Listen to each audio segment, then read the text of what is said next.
Alright guys, welcome back to the channel. Today we're going to be taking a look at the new, well not the new, the upcoming DLCs for Battlefield 1. I have made a video on Ils ne passent pas, or They Shall Not Pass, which is the DLC that's already been released. So please do go check that out if you haven't already.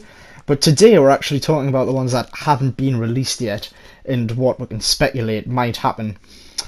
So the first one, as you can see, is In the Name of the Tsar, which will be the addition of the Eastern Front into Battlefield 1. So as you can see from the image there, there's the railway on the left with the bridge, and obviously the behemoth on these maps are going to be the train. And I actually did my homework, and the tunnel you can see in the image, in reality, did actually collapse.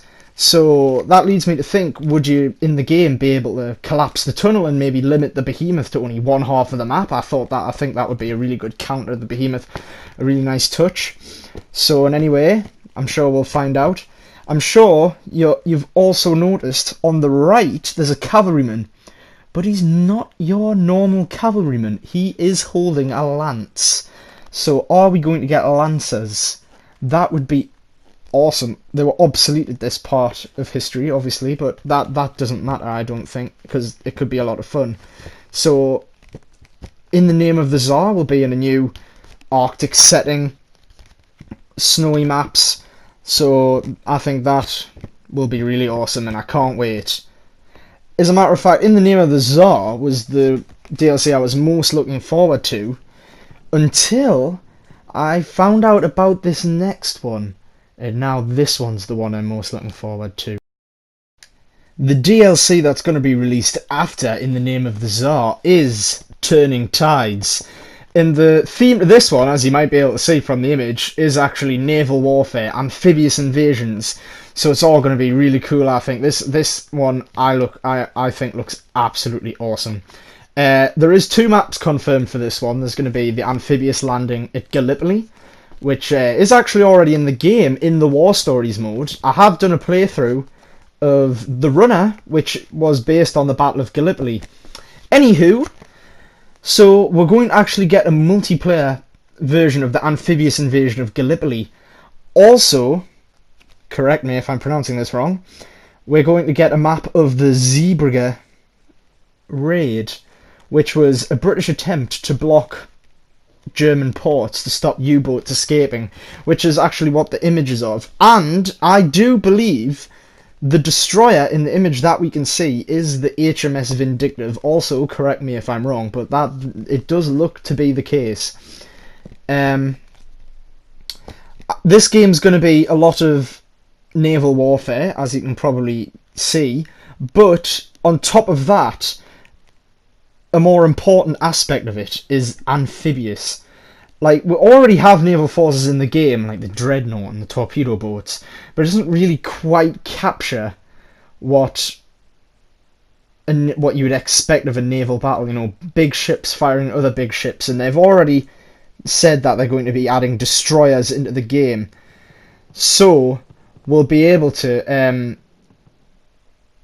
hopefully man these destroyers, like separate gun positions, and fire at opposing destroyers. I think that would be really awesome. So because both of the games are amphibious invasions, so the raid on Zeebrugge, I think it's going to start at sea, and then we're going to get closer to the port, and that's where the British Marines are going to land ashore. And, well, land at the port, and that's when the infantry fighting will begin. So, I think this DLC might be split into 2 halves of the battle. Battle at sea, battle when you hit the land. And I think that could be the case with the Zeebrugge raid and the invasion of Gallipoli. So, this is the one I'm most looking forward to. They're also going to be adding a coastal airship. So I don't quite know what that'll entail. I'm guessing that'll be the behemoth, but it might be a condensed airship that could be launched off destroyers. I don't know. I guess we'll just have to find out. And last but not least, we have Apocalypse, where the developers of DICE say that players will be going over the top into the most infamous battles of World War I, and they will have brutal tools born out of desperation to wield. So this, I guess this entails close quarters combat. I don't think there'll be any tanks, it'll all be infantry focused, so early war, which they've already shown they can do this with the Verdun operations. But I think it'll be things like the Somme, Ypres, and I think it'll all be close quarters combat, hand to hand, all a lot of fun.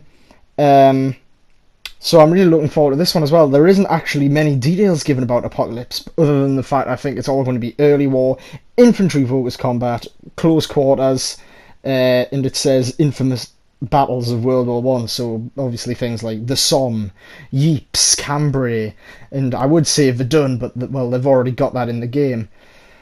So, well, that is about it. Thanks for watching, and I'll see you next time.